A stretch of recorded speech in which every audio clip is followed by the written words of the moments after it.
Welcome everyone to another Journalift webinar. Welcome to our audience. Today's webinar is fact-checking and disinformation in media, and we have fabulous guests with me today to talk about this topic. We have Natasha Ružić, who is a journalism professor, Milka Dominovic, who is a fact-checking expert, Anna Petrusheva, who is a journalist and a part of the Bern organization, and Claudiana Capo, who is the head of fact-checking organization, and more about my guests in a minute. So just so everybody knows, so this meeting is, or this webinar is both being streamed to Facebook. You can watch us on Facebook, or you can watch us on the Journalift website, and the recording will be on this website after the webinar is done. So if you are currently not available to watch it, please feel free to do so after the webinar. You can also comment within the Facebook either video or below the video on the Journalift webpage. You also have comments, and feel free to comment with us and ask our participants and guests any questions that you have. So today's topic is basically, well, in the overflow of content, speed on which people expect news, and the constant want to capture the attention of the audience, various outlets as well as individuals are purposely distributing disinformation for various personal, political, or misguided business gain. So the fight against disinformation needs to be at an all-time high, and at the forefront of this battle is thorough fact-checking. There is also the fact that mistakes in reporting occur unintentionally, and they are just a testament that all reporters are also human. So in these cases, it's important that the media outlet or outlets be open to addressing these issues and is willing to correct them. So fact-checking is a thing now, and the indicator that this has become necessary and even a worldwide issue is the fact that a number of fact-checking organizations has grown 8 times more in the past 7 years alone. My guests today are Anna Petrusheva, who is an experienced journalist and one of the founders of the regional network Bern and Bern Macedonia. As the country director of Bern Macedonia, she organizes trainings and debates involving journalists throughout the country and secures funding for the organization. She was the managing editor of Bern's flagship English language publication, Balkan Insight, from 2006 to 2016. Natasha Ružić is a journalism professor at the University of Montenegro, Faculty of Political Sciences, and she lectures the introduction to journalism, media literacy, and journalism ethics. And she did her PhD on the subject, Internet as one of the factors of inciting violence in the society. Milka Dominovic has a decade-long experience in journalism and fact-checking. She worked for fact-checking portal Istinomer, Center for Investigative Journalism of Serbia and Serbia's public broadcaster, and she's currently the head of business and partnerships in Bern.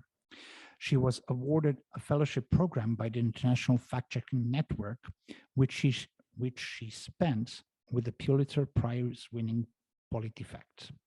Claudiana Capo leads the organization Factoem, which provides fact-finding services since 2019. During her career, Mrs. Capo has worked as a journalist at Top Channel, where she counts dozens of documentaries and personal stories, and has had her weekly column in the newspaper Skip.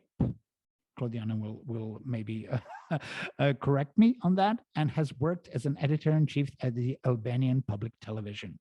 So welcome, ladies. Now, we are more and more coming across the subject information disorder, which is defined as a syndrome of sharing and developing of false information with or without the intent of harming. And they are categorized as misinformation, disinformation, and malinformation. And I would first like to ask Natasha let's talk about these 3 subjects and what are the differences and how and why did they appear in journalism? Hello, Željko from Podgorica.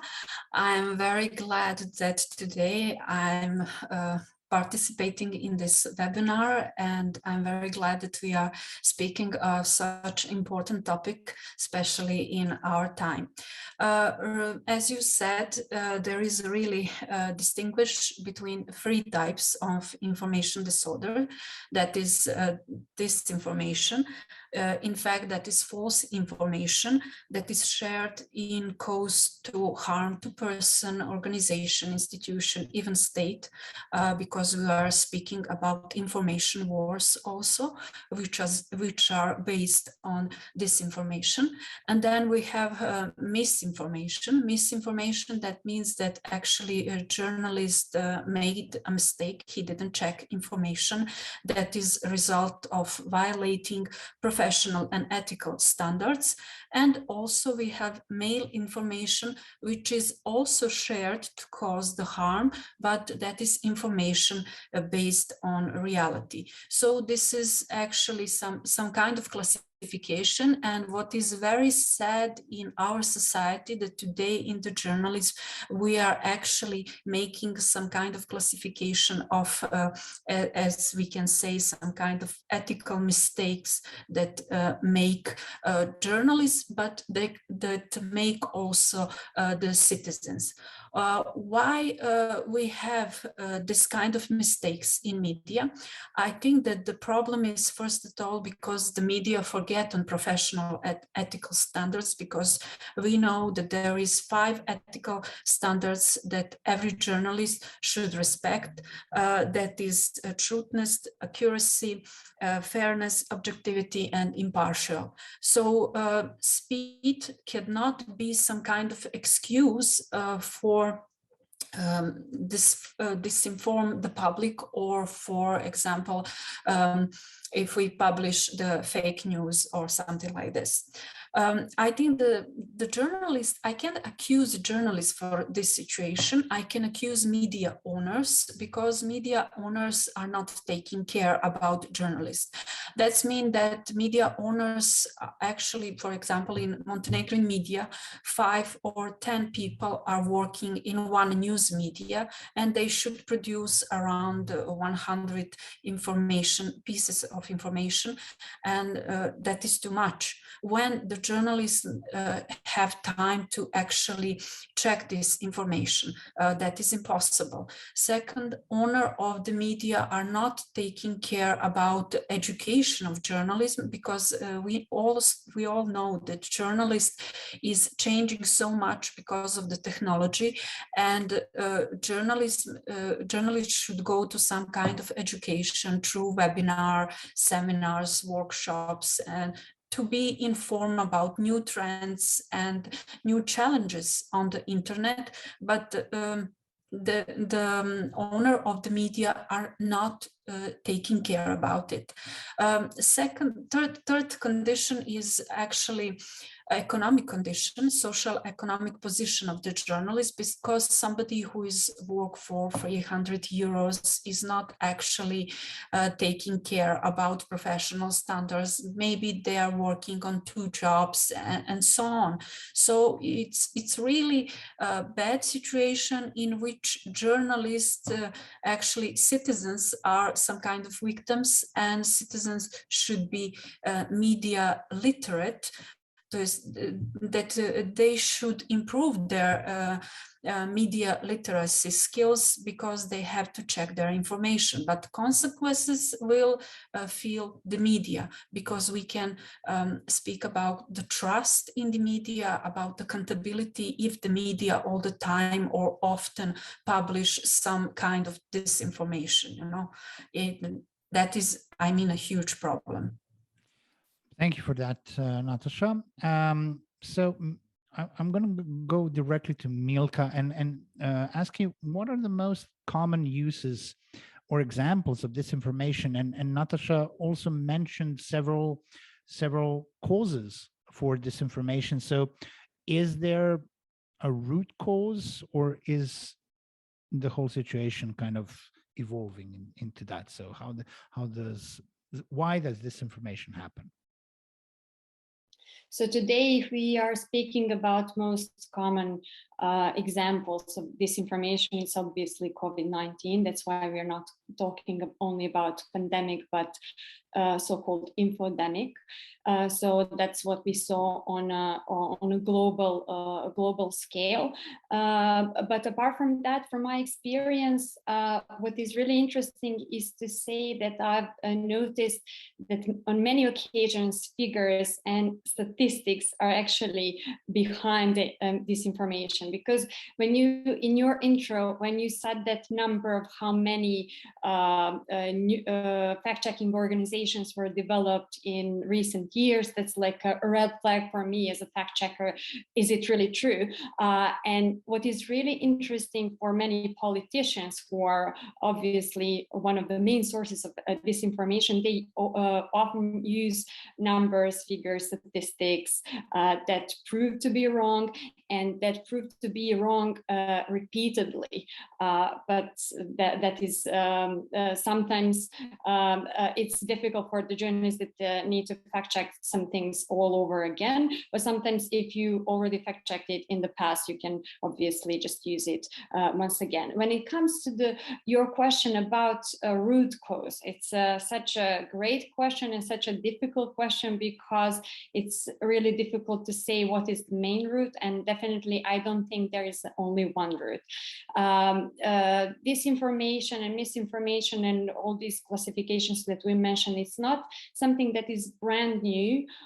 We had propaganda, information wars in the past, but obviously with the rise of social media, it's much more dramatic. But for example, if we talk about, and if we think about our societies in the region, I think we can also find some roots in the society. For example, we all went to school. I'm going to maybe banalize this, but I think it has some argument. We all went to school where cheating was quite normal. Everyone was cheating on, not everyone, but many people were cheating on exams during primary school, high school, university. And now some of them become journalists, and then you tell them it's not good to copy and paste. And I mean, that is something that is deeply rooted in the society. When you talk about society and school and education, in recent years, we've seen many courses that are dedicated to media literacy, which is good. But I think that media literacy is a broader, let's say, approach. It should be a broader approach in education, because through different topics and subjects and examples, we can teach students on how to use different sources, how to verify sources, how to corroborate evidence, and so on. And that is something that is also a job that can be done through education, not only through some media literacy courses. So I think this is a huge topic, so I'm sorry I cannot really pinpoint to one or several root causes. Obviously, fact-checking is part of the solution, but it's not a silver bullet, if I may say. So I think this is going to be a long-lasting battle. Well, thanks for that. So, and everybody cheated in school except a couple of us. No, of course we cheated in school. So, but you also mentioned, and I now feel very kind of under the spyglass, so that I use a number in my introduction. So what could I have done more? And I'm going to ask Anna, so what is fact checking from a journalist point of view? What should I have done more as far as checking that number of 7 times more fact checking organizations before I said it in the introduction of the webinar? So, but more importantly, so from a journalist point of view, how long does it take, and what are some of the best practices for Yes. fact checking? If you don't mind, I would just kind of first touch upon what was said previously.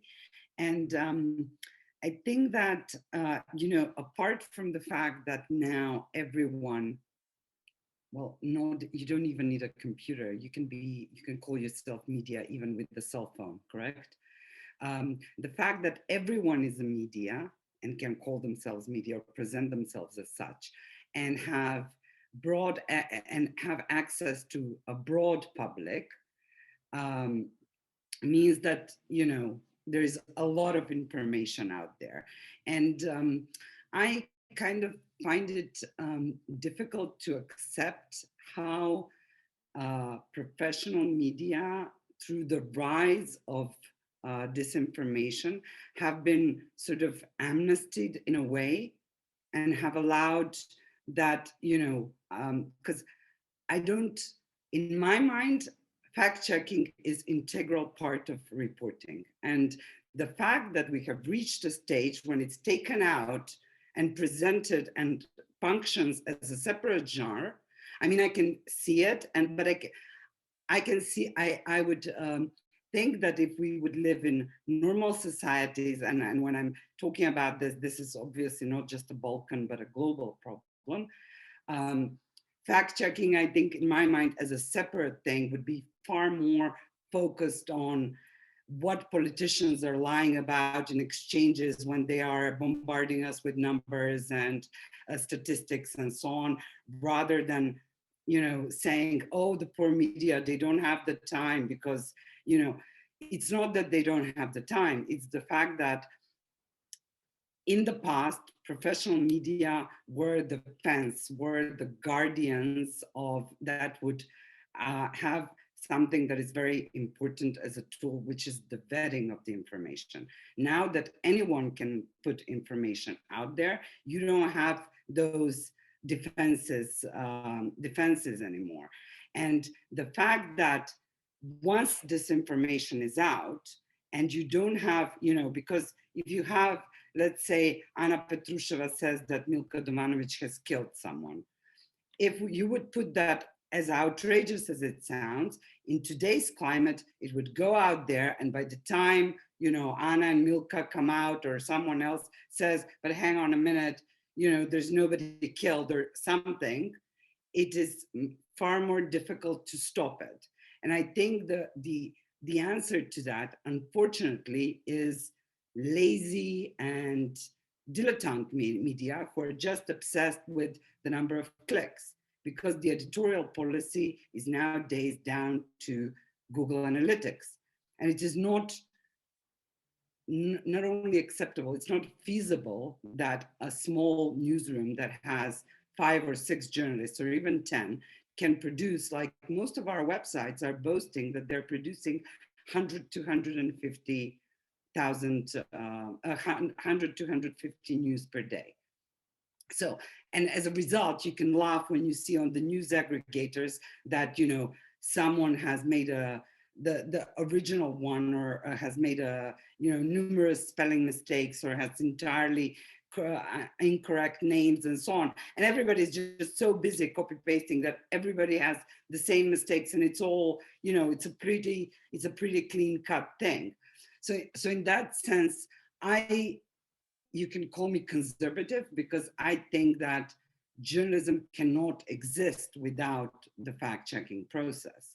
And in my organization, the way we do it, and we're always laughing that for each and everything in the article, you say, how do we know this? Whether it is basics like names, places, dates, names of companies.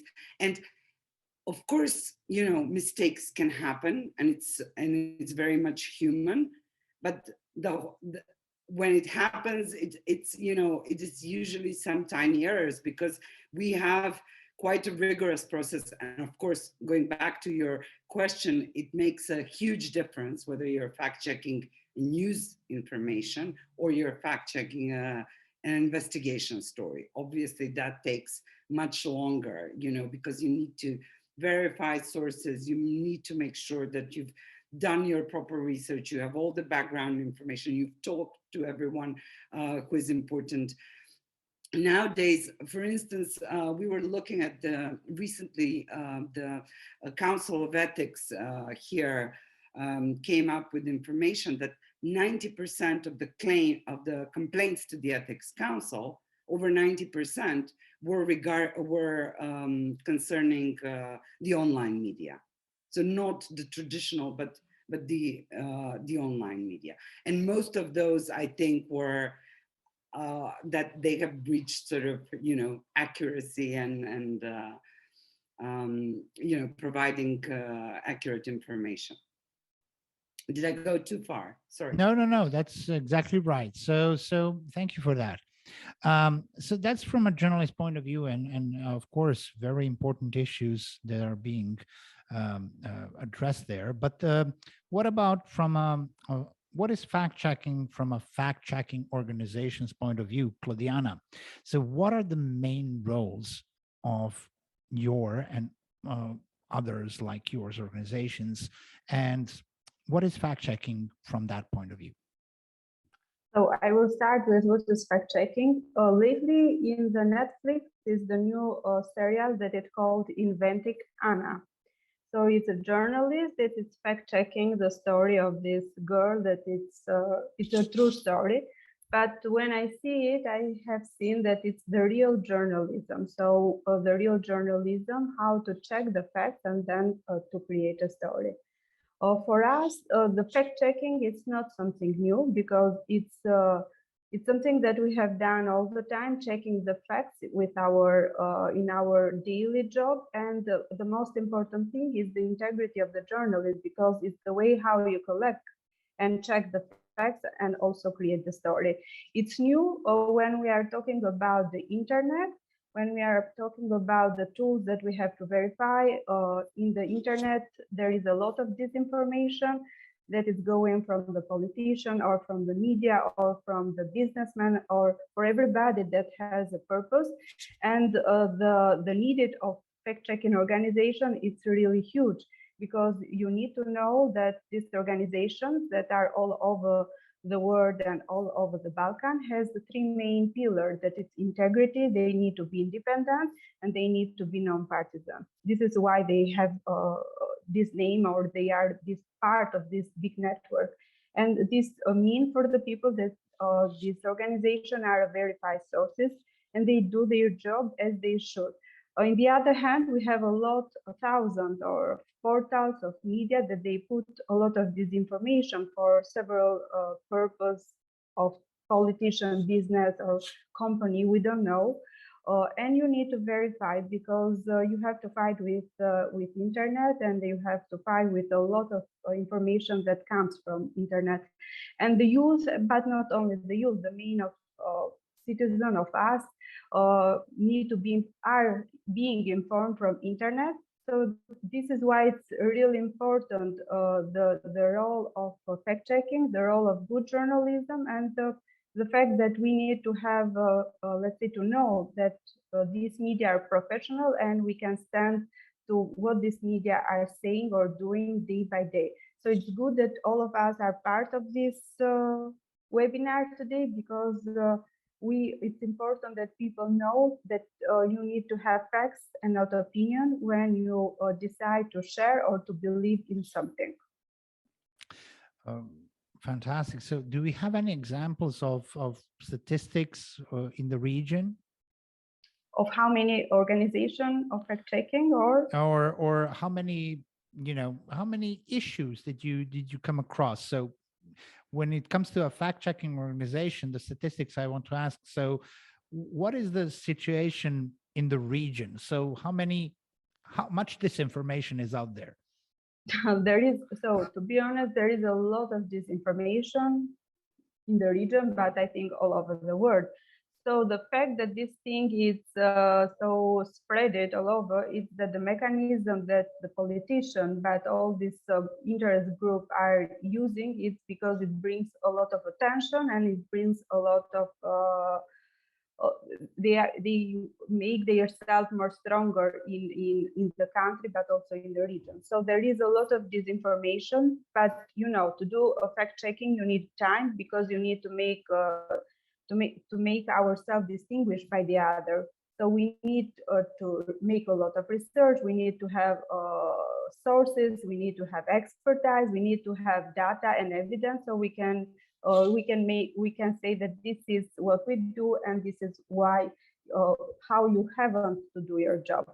So about the disinformation, we think that it's a lot. I can't say your number, but we are checking in a year more than 5,000 claims and promises. So I can say to you that there is a lot of disinformation, not only in Albania, but also in the region and also in other countries of the world. Okay, thank you for that. So let's talk about fact checking from a fact checking organization's point of view is after the fact is already published. So Anna, how effective is this? So do the media react when caught red-handed? Because we talked about the situation where it comes to an honest mistake, and it's important for the media to own that, to recognize that, to publish a retraction or a correction. So what happens when they are caught? I mean, as a fact, not caught in a police sense of way. So it's caught in a lie. Media hate to be called out on their mistakes. And unfortunately, I think that sadly there are few media that would own up to, or say we've made a mistake, we're sorry, or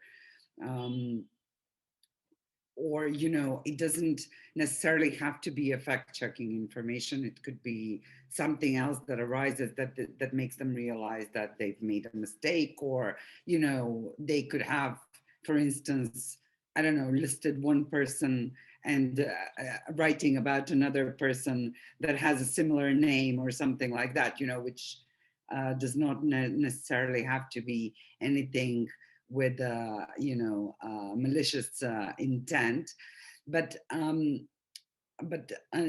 unfortunately the perception is that if you admit to a mistake or apologize, then you are kind of giving in, or you're showing weakness, and media don't like to do that. So more likely option, what is likely to happen, is that you see that 404 error, page not found, because they've deleted the article. I don't know what the situation is in other countries, but but here locally, we have a lot of situations where a lot of these online media are deleting content if they, see that there is a prospect that maybe someone can sue them, or that they could get in trouble with that. On the other hand, I would say that we've seen examples where numerous media would launch and kind of orchestrated attack on fact-checking organizations, trying to portray them as some sort of, paid guns who are coming after you to stop your freedom of expression, and so on and so forth. We saw a situation like that last year, where a fact-checking organization was portrayed in several media at the same time. They were publishing their names and their photos, and it was all kind of wrapped in a narrative that they are coming to, block your views on Facebook and this and that. And that is also and Milka was mentioning COVID. With COVID, there's also, these narratives created that, if they are debunking, if fact checkers are debunking information concerning COVID, that, they're working for big pharma or trying to force you to get vaccinated and narratives like that, which is making the situation, I would say, even more difficult. Yes.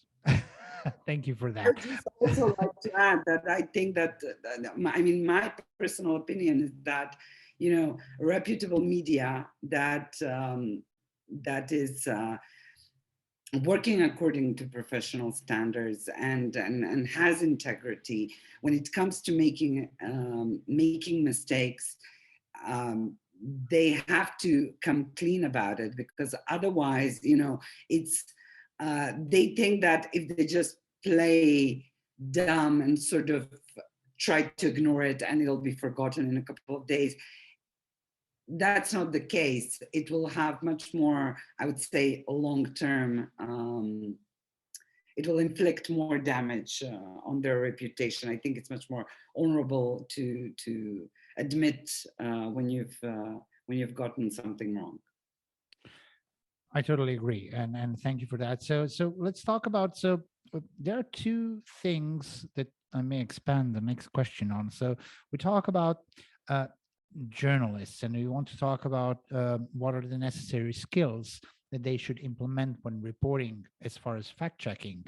But we also talked about, and you mentioned that many times and in many cases, the root problem is not the journalists themselves, but basically the editors and the media houses and the CEOs, and the need to get more clicks. So Natasha, I would ask you just to comment first on the journalists. So what are some of the most necessary skills they should implement when reporting? And I'm guessing that a lot of colleagues know this, but there, as you all said, there is a lot of media out there with the internet and then the social networks that is self-proclaimed media in that sense. Everybody can be a media, not just the people who went and educated themselves in media. So what are the necessary skills for all the colleagues? And then if you can just talk about, so how can honest journalists, or what they can do if they have a problem in-house? Okay, it's a very difficult question, and very, very interested.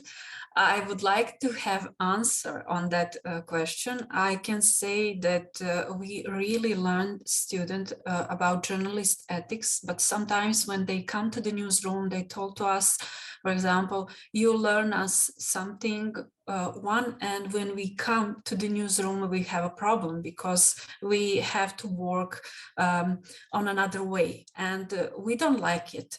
I would like to change, if I could, editorial policy in some media, and I think that ethics code should be on the first place, and they should work on themselves, because you have new changes, new challenges. For example, now we are speaking about solution journalism or something like this, and then they should improve their knowledge. It is not enough just to finish faculty and you are now professional. It's not enough. They have internship, they know theory, but they have to do all the time on their self. They have to improve their knowledge.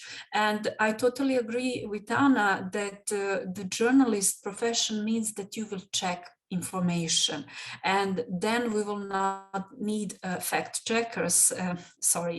If journalists would do their work properly, but it's not like that, situation, I think, in the media in the region. We have two fact-checking organization, and they are making some education, organizing some education for citizens.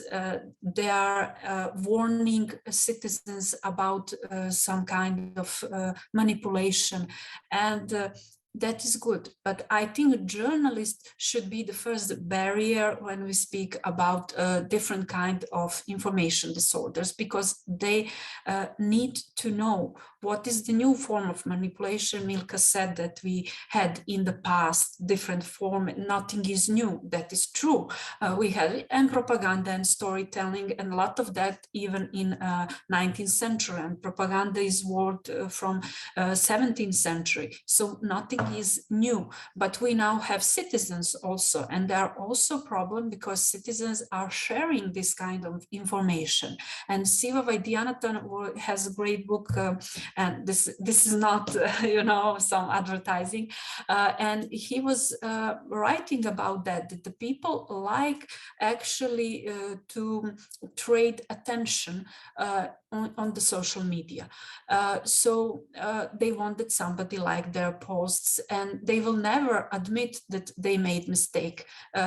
As the media, that Anna said already, that media will never admit their mistake. So the citizens also, they don't like to admit this thing. They will just say that they will not say anything. They will not share that information, that correction. And I think that is a really huge problem. So problem is not just in journalism and in journalists, because they are educated.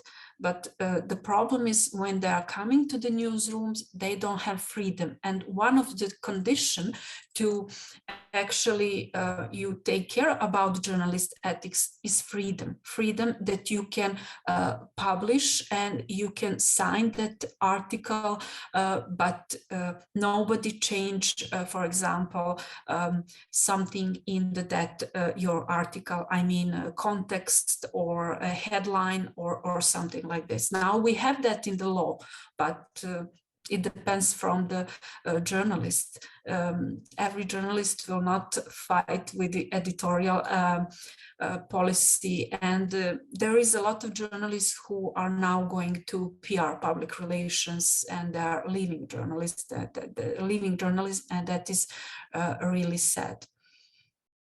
Thank you for that. Really deep insight into that. So Milka, so Natasha already talked about some of the issues.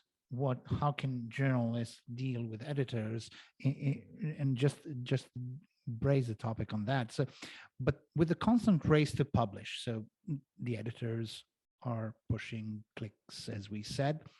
Is there any way to implement fact checking when reporting and still be in the race, in your opinion? We need a race. Joke aside, I lots of great remarks were made and lots of great topics were touched, and I would just like to briefly touch upon them before answering your question. Actually, these are all related. What Anna was discussing about corrections was also in a way related to this rush, because we and Natasha was also mentioning that too, how we actually do not have a true accountability of the media and media workers and journalists, which is that has always puzzled me, because journalists are always under enormous pressure because they are under public eye, under public scrutiny. But whenever they make mistakes, that usually goes under the rug pretty fast. And we've seen in the region several examples in recent years, even fake interviews with Donald Trump and other people, and we've never seen a true corrections in these articles. And I must say these were reputable media. We are not talking only about tabloids and pro-government media and so on. So that is an issue. That is a huge issue. Another thing is that I think colleague fact checkers are facing with is the fact when we have those fact checking organizations that are fact checking media news and articles published by other media, and obviously media, like anyone else, are not happy about it. But what also surprises me always is that those so-called reputable media, professional media that most of the time do publish quality journalism are somehow offended when they are caught, as you said, red-handed. I think overall in those kind of situations, it is crucial for credibility of those media in question, but overall credibility of journalism is to publish correction and apology and to be transparent as much as possible about the work. And that is related to your question when it comes to the rush to publish the news. I honestly believe that even in a situation when there is a need to rush for some reason, usually several quick calls or several clicks away, there is something that can be easily fact-checked. Obviously, as Anna mentioned before, if we are talking about fact-checking investigative pieces that have been in production for several months and sometimes years, that's a whole different level and it's a different story. But I will give you one example, but before that, I just wanted to point out that I believe, and I think someone mentioned that before, this volume of news that is being published by so many portals that is basically copy and paste news, so it's not original content. That's a fake rush, I would say, because especially if we are talking about smaller local portals, in my opinion, it would be much more effective for them and for their audiences if they were publishing less news on high politics and so on, and more news that are dedicated to their local communities, because they are anyways are going to lose this race against those big mainstream portals that have, I don't know how much more resources. That's one thing. So that's why I said at the beginning, do we need this rush actually? And the second thing is, as I said, usually in most cases, some basic facts can be checked. And if we are talking about the standards and what Natasha was mentioning before, what journalists should know and so on. First of all, I do understand that in many cases, especially on television, journalists are jumping from one topic to another, and it's really difficult, but it's always good to understand your topic and be confident about it, because without that, you're not able to produce a proper piece of content for your audience.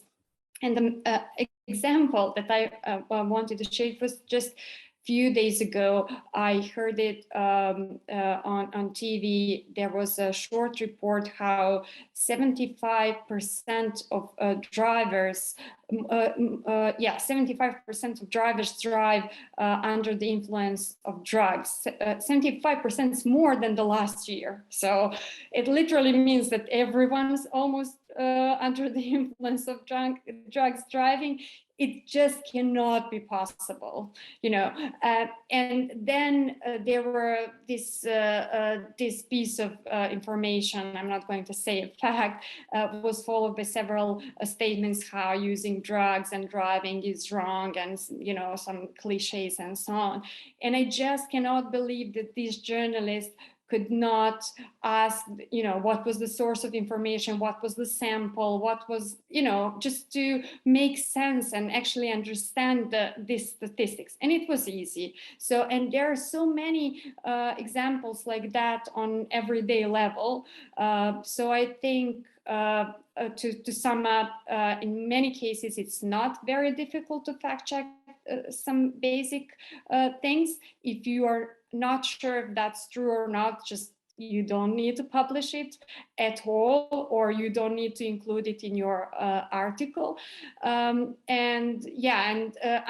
thing when it comes to standards, what I think is wrong here, and I like the example that Anna used before about my murder. it's a standard in this region that if someone said something and you are reporting that someone said something, that's okay, you're okay with it. No, you're not okay. You definitely need to ask for clarification, ask for evidence, corroborate that evidence, and so on. So but all in all, it's not that complicated. It's usually just, you know, basic journalism. So it would not come as a surprise if, sorry, if I can just jump in very quickly. And Sure. same goes, Milka, for I mean, obviously the usual one, everybody knows that, and media have published that. So a lot of media tend to rely on something that other media have published, regardless whether that is, you know, whether that piece offers any evidence or not. And that's not a fact. You cannot rely on that.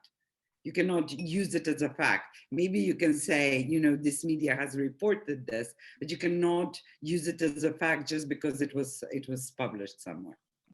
I'm just waiting for tomorrow to see a news article saying that Milka just announced that 75% of drivers were using drugs on a Journalift webinar. So you know, with a fact-checking experience. So so it must be true. Okay, so let's talk about the other side of the coin and talk about the public. So Claudiana, in your experience, how aware is the public when it comes to fact-checking and recognizing information from disinformation?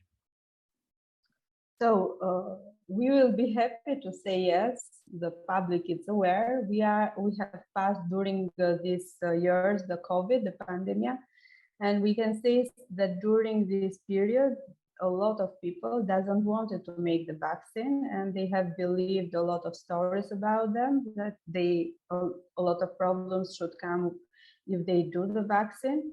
So I have friends that haven't done the vaccine because they believe this conspiracy theory that comes through the online media, but even in the traditional media. So I can say, and I think that we all share that the idea that during the pandemic of the COVID, we have seen a lot of disinformation, and that the damage that it has been done to the public, but to the citizen, it has been huge. So I can say that the public need facts and need to understand, and our job is to, let's say, to publish or to make the research or to do the story as simple as they can understand it in 5 seconds, because sometimes we lose in sources and we lose in a technical way of telling our story. But the most important is to be straight, to be simple, and to give them all the sources that they need if they wanted to check the sources by themselves. But I think that in these days, it's very, very important that the people learn how to read, and because this is why we are speaking a lot about the media literacy and about the fact-checking as the main problem that our society has at this moment, because most of the people doesn't read, they just see a photo or just see a title and they share and they take the message that the journalists or the media wanted to share. And this is why we have a lot of disinformation, and this is why we want and we aim that the youth and the students and the journalists read and understand what they are saying and what they are doing, and also make our stories or our message and put it in a more simple way as we can, and also in a more interesting way as we can. So I can say that we have a lot of work to do, and the COVID has shown us that the disinformation is higher than ever. Some excellent points there, and that touches on the last question in this webinar, and we're right on time. So that's fantastic, ladies. So basically, Claudiana touched on the point on how can media, present their articles in a way and allow the public to see the, where the information comes from, and so on. So, but because they don't do so.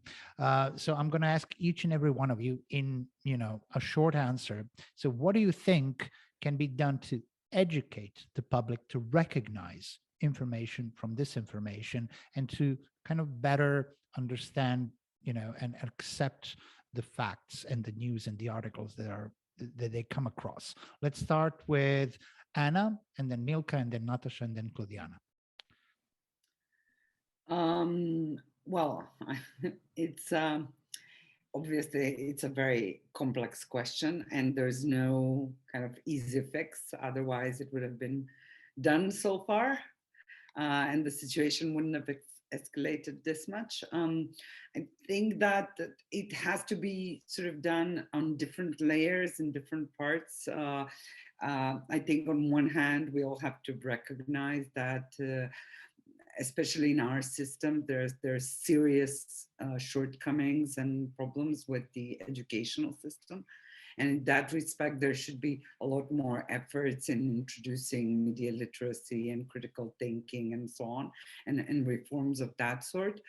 On the other hand, there's been a lot of talk about media literacy and a lot of efforts about media literacy to try to educate the public. But I think that very often people I don't think that media literacy works on its own. I don't think that you can just teach people in theory how things should look like without them having access to quality content. There has to be, professional reporting. Otherwise, there's no point.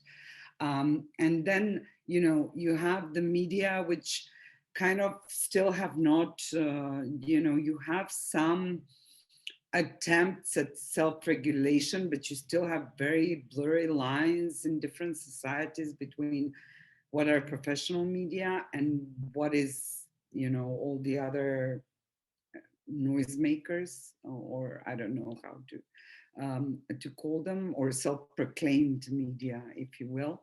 But that distinction with professional media is not clear at all. And like one small contribution that we've tried to do is that, because you said, how does the public know where information comes from? And the way we think is important to give the public answer to that is we, for instance, have just now recently published and prepared a database of Macedonian media. We've started now only for the beginning with 35 media, and we will expand it with local and other regional and national media. But what we've tried to do is prepared sort of somewhere kind of mini information, somewhere bigger investigations into the media that would give the public a clear idea of where they're getting their information from. Who are the owners behind them? Are there any political and business interest tied to it? And is that in a way affecting the way they report? Are they part of, a big business company? Are they politically affiliated, and so on and so forth? So that we can provide the public with a separate, credible source of information where they can have an opportunity to check and get information, who they are reading, who they're watching, who they're listening to, so that they can then decide, whether that's a credible source or not. Okay, fantastic answer. Milka. Yes. Again, as Anna said, a pretty difficult question, and it's a complex issue, and it cannot be solved easily. I also said it's going to be a long battle. Perhaps one of the ways would be transparency of the work of of the fact checkers and other independent media. I'm not saying that they are not transparent now, but I'm talking here about the process of fact checking and more, let's say, promotion of it, because all the fact-checking organizations in this international fact-checking network, including those organizations Vodiana mentioned in the region, do follow those rules and have very good methodology and transparent methodology. And there are some studies that actually show that when people are presented with the facts, even without conclusion, tend to accept those facts more easily because sometimes they think that their fact-checking organizations for some reasons are biased or not objective, but if you just give them facts, it can help. On the other hand, we must be aware there are also many studies that show that fact-checking, the effects of fact-checking are to some extent limited because they can help people to be more knowledgeable, to have more knowledge about the topics. But on the other hand, it's very, very difficult when it comes to affecting their behavior, their beliefs, their attitudes. So that's why I'm saying the fact-checking is obviously just one of the ways we can tackle this great issue. And lastly, I just wanted to mention there is a media literacy index, because I think in the end we will all agree there that the education and media literacy are parts of the solution.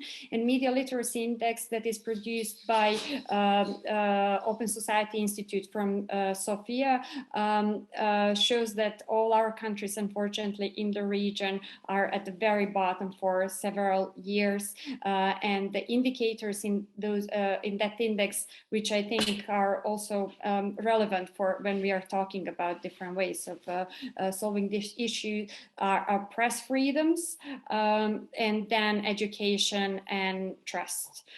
So press freedoms are related also to our political situation. So I'm now making it even more complex, but you understand my point, I hope. Okay, thank you for that. Natasha? Thank you. I will continue on Milka. She mentioned index of media literacy from Open Society of Sofia. Montenegro is on 32nd place of 35. So it's not good result, we know. And I really think that the solution of this problem is media literacy. Why? Because, for example, media literacy citizens, they will improve the quality of media. They will actually, the media will know, it is one of the benefits of media literacy, because the citizens, the media will know that they cannot, sell all information. They cannot manipulate to the public, because public maybe don't know what is native advertising, but they will know that they will maybe know for that term, but they will recognize that in the media. They will recognize different form of manipulation. And that is very, very important, because Elizabeth Toman, she asked a question, who will check the fact checkers? And that is really important, because you don't know motivation of fact checkers. I'm not saying that fact checkers are not reliable. They are reliable and they are doing great job, some of them. But I think the people should just based on their own skills, and they should improve their knowledge of the media literacy.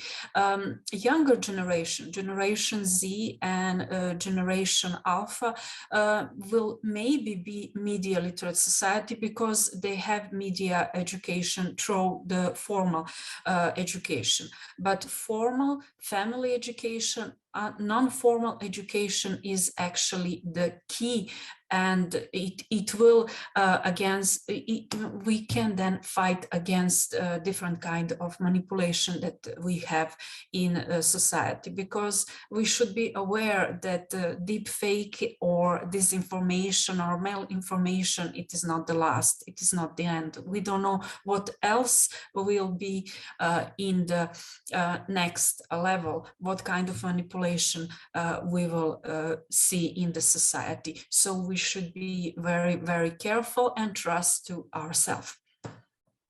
Very good points. Thank you so much, Natasha. And finally, Claudiana, your thoughts before we finalize. I totally agree with Anna, Milka, and Natasha, and I believe that the intervention, it will be in different parts of society, institution, media, fact checkers, investigation, and also independent institution.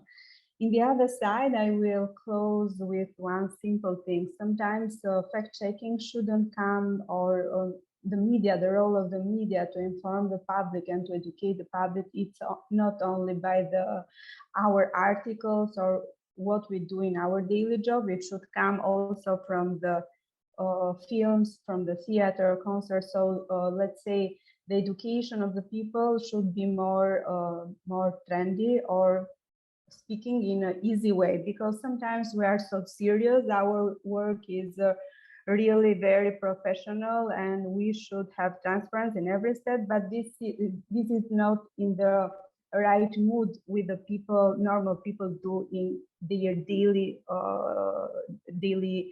job, or in their daily routine. So we need to catch them in a more easy, and maybe sometimes with humor or other innovative ways, so to come to them and they can learn that they should listen what the politicians are saying, what the promises are, and why they have to raise their voice, because it's our life, and there are our eyes there, and what they want for their children. But the way how we should come to them should be more simple and more innovative, and sometimes more trendy, I can say it in English way. This is how I wanted to close this. I think it's a wonderful close. So you really touched the point on what would be effective for the public. So I want to thank you, ladies, for our topic today and for this webinar. I really think that we encompassed everything from the definitions to the root to the current situation and some possible solutions. Of course, this is a very important and very complex topic that is still, it's going to take a lot of time to really evolve into something else. So thank you once again, and thank you to the audience that's watching this.